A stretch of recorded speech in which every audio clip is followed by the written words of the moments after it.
And Full House actress Candace Cameron Bure is under fire this morning for recent comments she made about same-sex marriages on television. Yeah, in an interview with the Wall Street Journal magazine, she said she would focus on, quote, traditional marriage and Christmas movies on her new cable network, Great American Family. Earlier this year, the 46-year-old said she would be moving on from the Hallmark Channel to focus on family and faith-filled programming.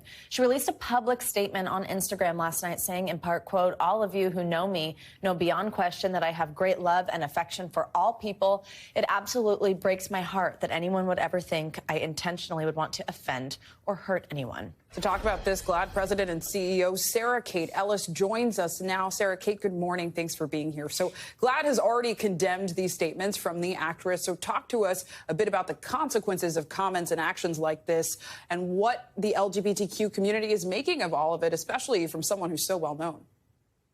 Yeah, well, good morning. Thanks for having me. These comments are incredibly dangerous. First of all, LGBTQ folks are big viewers of these holiday films on Hallmark, on Lifetime.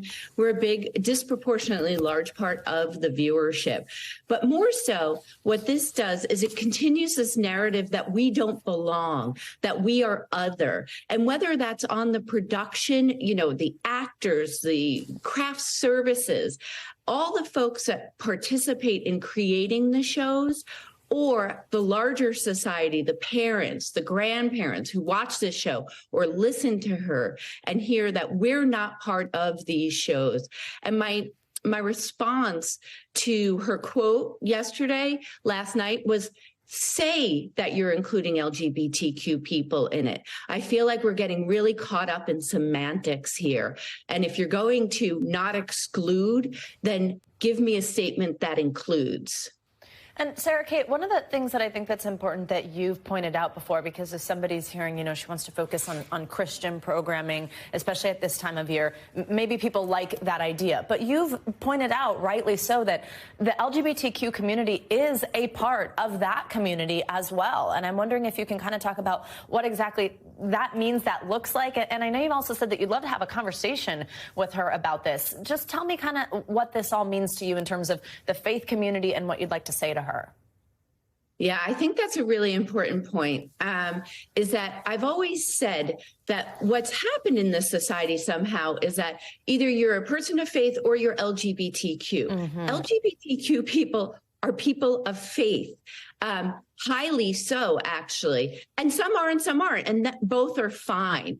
But to exclude us from faith is the wrong narrative, and it's a very narrow narrative.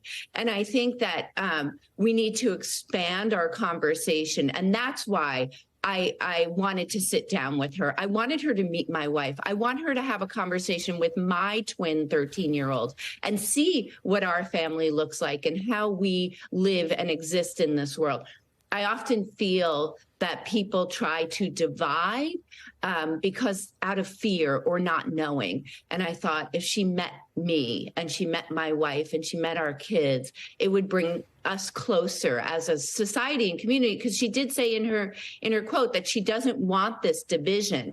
And I think if you're excluding people, you are creating a division. And this way we don't have to create one. Even so far as marriage equality yesterday, right, going through Senate, I just want to say, like, there's a perfect example. The Mormon Church came out in favor of this policy, of this act, in support of. So we are building bridges that were falsely created in the first place.